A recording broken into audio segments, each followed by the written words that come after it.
என் husband கிட்ட இதுக்காக தாங்க அடிக்கடி திட்டு வாங்குவேன். ஸோ மளிகை பொருள்லாம் எவ்வளோ கம்மியா வாங்கினாலும் சீக்கிரமா வீணாயிடுது.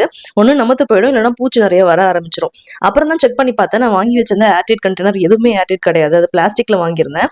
ஸோ அது எல்லாமே வந்து லூஸா இருக்கு. அதனால வந்து சீக்கிரமா நமத்துறது பூச்சி வச்சிருது அப்படின்னு சொல்லிட்டு ஆன்லைன்ல நல்லா செக் பண்ணி இந்த ஸ்கொயர் ஷேப்ல இருக்க 6 கிளாஸ் கண்டெய்னர் வந்து வாங்கியிருந்தாங்க.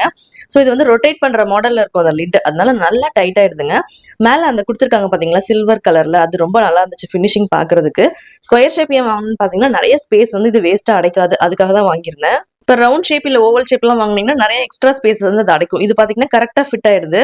அது மட்டும் இல்லாம பாத்தீங்கன்னா நல்லா டைட்டாவும் இருக்குங்க லிட். அதனால இந்த பிரஸ் பண்ற மாடல் விட ரொட்டேட் மாடல் வந்து எனக்கு பிடிச்சிருந்தது.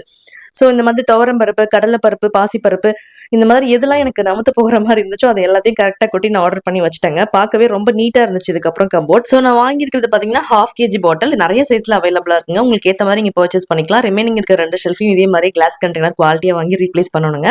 ப்ராடக்ட் உங்களுக்கு வேணும்னா பேஜோட டாப் ரைட் கார்னர்ல டேக் பண்ணிருக்கிறேன். தேவைப்படுறவங்க செக் பண்ணிக்கோங்க. தேங்க்யூ.